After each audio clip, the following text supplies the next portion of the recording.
जय हिंद दोस्तों। आज 10 अप्रैल और स्वागत है आप सबका करंट अफेयर की एक नई क्लास पर।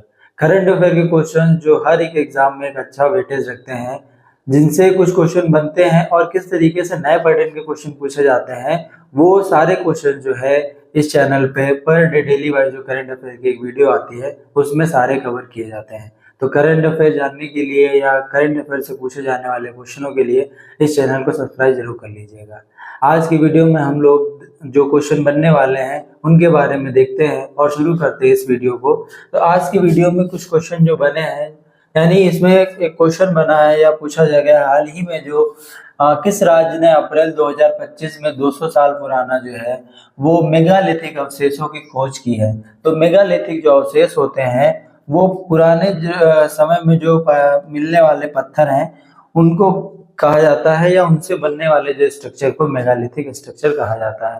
तो जो हाल ही में जो खोज ये पाया गया है वो केरल में पाया गया है। इसके बारे में हम लोग अलग आगे डिटेल देखते हैं कि केरल में जो है वो कौन सी जगह है जहां पर ये पत्थर पाए गए हैं, कि जहां पर खोज की गई केरल का जो बद्दुका के मणिमूला गांव में ये इस टाइप के पत्थर इस टाइप के जो पत्थर हैं वो हमारे पाए गए हैं, या इन्हीं को ही मेगालिथिक कहते हैं।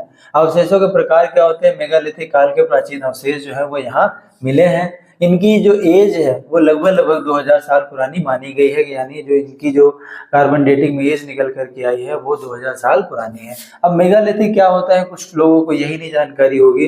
तो मेगालिथिक क्या होता है कि मेगालिथिक एक बड़ा पत्थर होता है जिसका इस्तेमाल प्रागैतिहासिक स्मारकों के निर्माण में किया जाता था, या ये अकेले या अन्य पत्थरों के साथ में, या तो कई सारे और पत्थर मिलकर के इस टाइप का स्ट्रक्चर बनाया जाता था, या उसी में ही खुदाई कर करके जो एक स्ट्रक्चर बनाया जाता था। तो 2000 साल पुराना जो मेगालिथिक मिला है वो केरल में मिला है।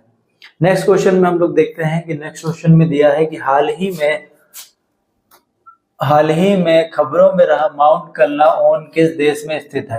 तो ये माउंट कल्लाओन जो है एक ज्वालामुखी है जो कि फिलीपींस देश में स्थित है, यानी जो इसका सही आंसर होगा फिलीपींस देश। ठीक, तो हाल ही में क्यों चर्चित है? क्योंकि ये हाल ही में सक्रिय हुआ है और हाल ही सक्रिय होने के बाद में ये फट गया है। तो इससे काफी ज्यादा जो है नुकसान या यूं कहें कि बहुत ज्यादा जो धुआं देखने को मिला है। लगभग जो है फिलीपींस में 2435 मीटर ऊंचा सक्रिय ज्वालामुखी है जो माउंट कल्लाओन विस्फोट हुआ है। इसमें लगभग 4 किलोमीटर तक की राख ऊपर गई है, इतना ज्यादा ये विस्फोट हुआ है। ठीक है, तो ये फिलीपींस के निग्रोज जो द्वीप है वहां पर स्थित है, उसके उत्तर मध्य में स्थित एक स्ट्रेटो ज्वालामुखी का एक प्रकार है। स्ट्रेटो ज्वालामुखी का ही एक प्रकार है। तो अगर पूछा जाए कि ये किस प्रकार का ज्वालामुखी है तो ये स्ट्रेटो ज्वालामुखी कहलाता है। यानी ये निग्रोज द्वीप का सबसे ऊंचा पर्वत है और दुनिया के किसी भी द्वीप पर 42वीं सबसे ऊंची चोटी है, अगर ये हमारा इसका माना जाता है। तो ये एक स्ट्रेटो ज्वालामुखी है। ठीक, तो ज्वालामुखी लगभग जो पाए जाते हैं वो लगभग जो है ये पैसिफिक रिंग है। ठीक है, तो इस पे जो सबसे ज्यादा सक्रिय ज्वालामुखी पाए जाते हैं, जिसमें जापान और ये सब सारे देश जो है, फिलीपींस ये यहाँ पर है, ये यहाँ पर ही जो है वो ज्वालामुखी ये स्थित है। ठीक है, हाल ही में कुछ अर्थक्वेक भी आए हुए थे जो कि म्यांमार और थाईलैंड में था, वो भी इन्हीं सब कारणों की वजह से ही आते हैं, यानी इसी पे जो स्थित है वो देश है। नेक्स्ट क्वेश्चन हम लोग देखते हैं कि नेक्स्ट क्वेश्चन में दिया है कि हाल ही में यानी जो किस बाघ अभ्यारण्य में एक दुर्लभ लंबी थूथन वाला जो सांप है, यानी जिसका जो इस टाइप की जो मुंह पाया जाता है वो उसको पुनः देखा गया या खोजा गया है। तो हाल ही में जो दुधवा नेशनल टाइगर रिजर्व है उसमें इस टाइप का ये सांप देखा गया। तो अगर ये इस टाइप का क्वेश्चन बनता है तो उसका सही आंसर होगा Dudhwa national park. Next question में हम लोग देखते हैं कि कहा गया है कि जो नदी अंधापन है, यानी जो हाल ही में समाचारों में देखा गया है, ठीक, तो एक उपेक्षित उष्णकटिबंधीय रोग है जो किसके कारण होता है? तो नदी अंधापन, यानी एक नदी अंधापन दिया गया है वो किसके कारण होता है? तो जो नदी अंधापन है वो बैक्टीरिया यानी परजीवी के कारण हुआ है। क्यों? क्योंकि ये क्या होता है, नदी अंधापन का नाम ही दिया गया है कि जो नदियों के आसपास जो हमारी क्या होता है इसके बारे में देखते हैं कि जैसे नदी अंधापन यानी जिसे ऑन्कोसेरियोसिस भी कहा जाता है, एक परजीवी रोग है। अगर ये पूछा जाए तो रोग किस प्रकार का? परजीवी रोग, जो कि एक काली मक्खी होती है। और काली मक्खी कहाँ होती है? नदियों की घाटियों के किनारे जो उड़ने वाली जो मधुमक्खियां होती हैं, इसी कारण ये काली मक्खी के काटने से फैलता है। जो तेज बहने वाली नदियों के पास में प्रजनन करती हैं, जिनकी जो बहुत तेज वेग से नदियां बहती हैं, उनके आसपास ये मक्खियां जो प्रजनन करती हैं और फिर धीरे धीरे यही मक्खियां लोगों को काटती हैं, जिसकी वजह से ये नदी अंधापन रोग होता है। अच्छा, ये रोग किस प्रकार का होता है? ये काली मक्खी यानी ब्लैक फ्लाई के काटने से यह रोग फैलता है, जो तेज बहने वाली नदियों के प्रजनन के पास प्रजनन करती हैं। फिर है कि अगर इसका लक्षण क्या होता है? यह रोग त्वचा और आंखों को प्रभावित करता है, जिससे त्वचा में खुजली होती है, आंखों में सूजन और अंततः अंधापन भी हो सकता है। ठीक है, इसका उपचार क्या है कि इस रोग का इलाज जो है एंटीबायोटिक दवाओं से किया जा सकता है, जो परजीवी को मार देती हैं और दृष्टिहान को रोक सकती हैं। ठीक है, और इसके बाद में लक्षण हो गया, उपचार हो गया। इसका रोकथाम किस प्रकार कर सकते हैं कि इस रोग को रोकने के लिए काली मक्खी के काटने से बचना चाहिए। जैसे नदी के पास जैसे नदी के पास जो लोग रहते हैं उससे बचना चाहिए।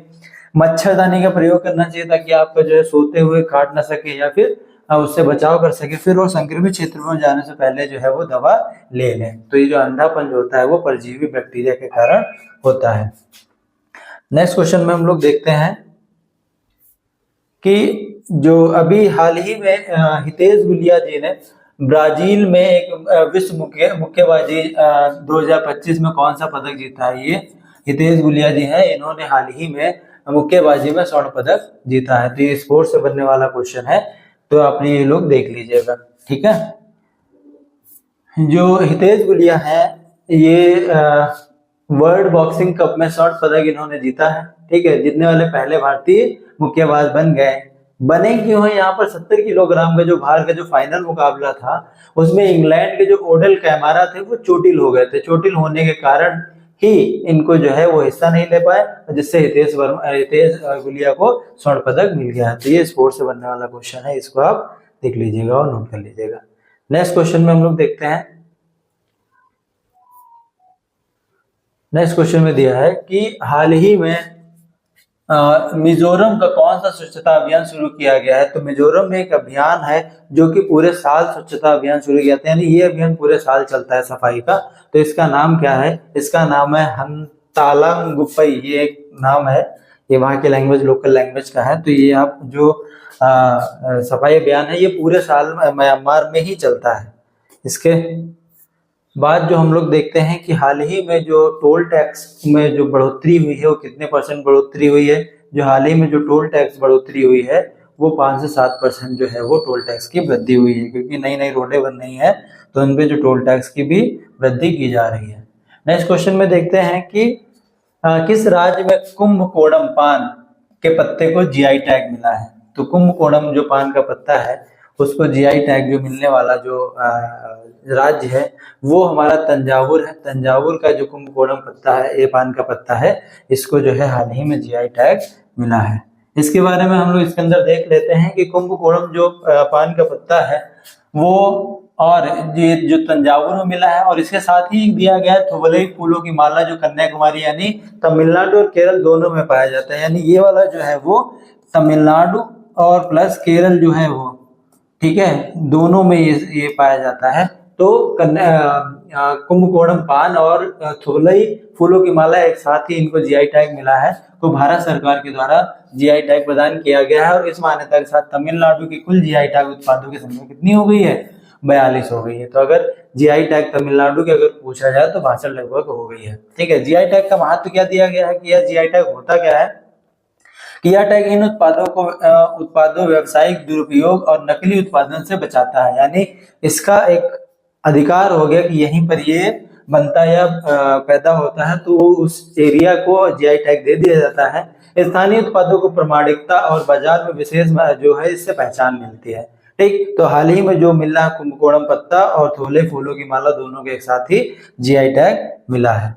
आगे हम लोग देखते हैं नेक्स्ट क्वेश्चन में कि हाल ही में किसने फ्रेम 2 मिशन जो है वो लॉन्च किया है? तो फ्रेम 2 मिशन जो किसने लॉन्च किया है? तो हाल ही में जो है SpaceX ने जो फ्रेम 2 जो मिशन है वो लॉन्च किया। फ्रेम 2 मिशन के बारे में हम लोग देखते हैं कि फ्रेम 2 जो मिशन है वो SpaceX ने लॉन्च किया है, जो फ्लोरिडा में स्थित नासा के कैनेडी स्पेस सेंटर से SpaceX, जिसको क्रू ड्रैगन कैप्सूल के माध्यम से भी प्रमोचित किया गया है। और इसका काम क्या है कि यह निजी अंतरिक्ष उड़ान ध्रुवीय कक्षा पर, यानी एक ऐसा पथ जिस पर मानव द्वारा पहले कभी भी यात्रा नहीं की गई है, वहां पर मानव ही जाएगा, यानी नहीं की गई है का अनुसरण करने वाला पहला मानव मिशन बन गया है। यानी इस मिशन पे मानव भी जाएंगे, यानी बैठ करके। इसका उद्देश्य क्या है कि मुक्त उड़ान मिशन के दौरान मानव शरीर पर जो अंतरिक्ष उड़ान में जो पड़ने वाले प्रभाव हैं उनका अनुसंधान करेगा, यानी अंतरिक्ष में मानव पे जो प्रभाव पड़ता है उसके बारे में ये जो है मिशन अध्ययन करेगा।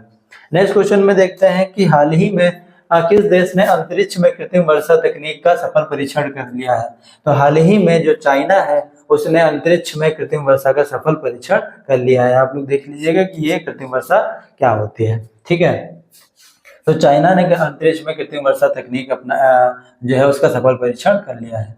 नेक्स्ट क्वेश्चन में हम लोग देखते हैं कि किस राज्य सरकार ने हाल ही में युवा शक्ति योजना जो है वो प्रारंभ की है, यानी युवा शक्ति योजना का प्रारंभ करने वाला कौन सा राज्य बन गया है। तो हाल ही में जो मध्य प्रदेश है वहाँ के सीएम है, उन्होंने ही इस युवा शक्ति योजना की शुरुआत की है। युवा शक्ति योजना के बारे में हम लोग देखते हैं कि इसका उद्देश्य क्या है। इसका उद्देश्य है कि इसका एक उद्देश्य भी पूछ लिया जाएगा कि राज्य सरकार 2028 तक की 70% जो युवा होंगे, यानी युवाओं को रोजगार देने का प्रयास करेगी, ठीक है। ये मध्य प्रदेश सरकार ने ये लिया, उसके कुछ जो है उद्देश्य है। राज्य के सभी युवाओं को 2030 तक की कक्षा 12वीं तक की शिक्षा जो पूरी कराएगा, यानी 12वीं तक की जो है वो शिक्षा दी जाएगी।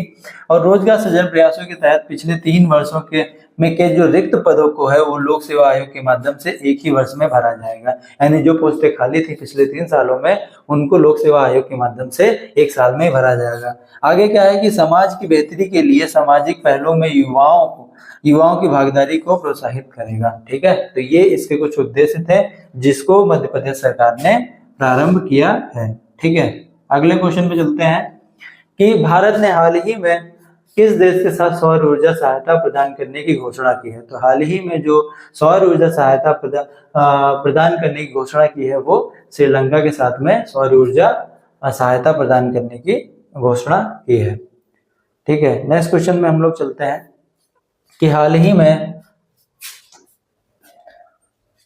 सुर्खियों में रहा जो प्रोजेक्ट जो निपुण है वो किससे संबंधित है। तो प्रोजेक्ट निपुण किससे संबंधित है, ये कभी कभी क्वेश्चन डायरेक्ट आ जाता है कि ये जो प्रोजेक्ट निपुण है वो बच्चों की जो शिक्षा है उससे संबंधित है, यानी चाहे चिल्ड्रन एजुकेशन से संबंधित है कि इस पे लोग जो है देखेंगे कि कितने % जो है बच्चों को शिक्षा प्राप्त होती है, कितने % बच्चे जो 6ठी क्लास से बाहर होते हैं, कुछ बच्चे जो 10th से बाहर होते हैं, कुछ बच्चे जो है वो 12th के बाद पढ़ाई छोड़ देते हैं। तो बच्चों की शिक्षा जो है वो सबको मिल सके वो इसी प्रोजेक्ट निपुण में ही बताया जाएगा। नेक्स्ट क्वेश्चन में है कि हाल ही में जो स्वच्छ भारत रैंकिंग है 2025 में कौन सा शहर पहले स्थान पर रहा है। ये कई सालों से जो है वो इंदौर जो है वो पहले स्थान पर रहा है और इस बार 2025 में भी इसका इंदौर ही आंसर है, ठीक है। नेक्स्ट क्वेश्चन में दिया है कि हाल ही में कहा, ऐसा अंदाजा तो नहीं लगाया जा सकता बट यह है कि कहा गया कि किस देश ने भारत में जो राजनयिक जो संबंध थे वो उसकी 75वीं जो है वर्षगांठ बनाई गई है, यानी इंडिया और चाइना के जो राजनयिक संबंध है उसकी 75वीं जो है वो वर्षगांठ मनाई गई है। तो इसका जो सही आंसर होगा चाइना के साथ में 75वीं सालगिरह मनाई गई है। नेक्स्ट क्वेश्चन में हम लोग चलते हैं कि 2024 और 25 के लिए भारत में सबसे अधिक वास्तविक आर्थिक विकास दर किस राज्य ने हासिल की है। तो ये क्वेश्चन बनता है इकोनॉमिक्स से जो हमारा बनता है वो तमिलनाडु जो है इसका सही आंसर होगा। तो तमिलनाडु जो है जिसने हाल ही में जो सबसे अधिक वास्तविक आर्थिक विकास दर नोट की है, ठीक है। तमिलनाडु ने 2024-2025 के वित्तीय वर्ष में 9.69 की दर से भारत में सबसे अधिक विकास दर दर्ज की है और चालू वित्त वर्ष में राज्य का सबसे घरेलू उत्पाद बढ़कर के 17.23 लाख करोड़ हो गया है। तो इसका सही आंसर होगा तमिलनाडु। नेक्स्ट क्वेश्चन में हम लोग देखते हैं कि जो अभी जल्दी में ही अगले 2 वर्षों के लिए बिम्स्टेक का जो है वो अध्यक्षता किस देश ने ग्रहण कर ली, कि अगले जो 2 साल होगा उसकी जो अध्यक्षता कौन सा देश करेगा, वो बांग्लादेश करेगा, यानी इसका सही आंसर होगा बांग्लादेश, यानी बांग्लादेश बिम्स्टेक की अगले 2 साल तक की अध्यक्षता करेगा। नेक्स्ट क्वेश्चन में दिया है कि हाल ही में भारत के निशानेबाज ईशा सिंह ने अर्जेंटीना में ISSF वर्ल्ड कप 2025 में महिलाओं की 25 मीटर स्पर्धा में कौन सा पदक जीता है? जो मीरा जी ने जो हाल ही में जो पदक जीता है वो रजत पदक ISSF वर्ल्ड कप 2025 में महिलाओं की स्पर्धा की 25 मीटर जो कंपटीशन हुआ था उसमें सिल्वर मेडल जीता है। नेक्स्ट क्वेश्चन में हम लोग देखेंगे कि ये इम्पोर्टेंट है कि हाल ही में गृह मंत्री जो अमित शाह ने इफ्को का बीज अनुसंधान जो है केंद्र कहाँ स्थापित किया है? तो हाल ही में जो इफ्को का जो बीज अनुसंधान है वो गुजरात राज्य में स्थापित किया है, जो अमित शाह जी ने हाल ही में शुरू किया है। नेक्स्ट क्वेश्चन में हम लोग देखते हैं कि हाल ही में किस खिलाड़ी को मार्च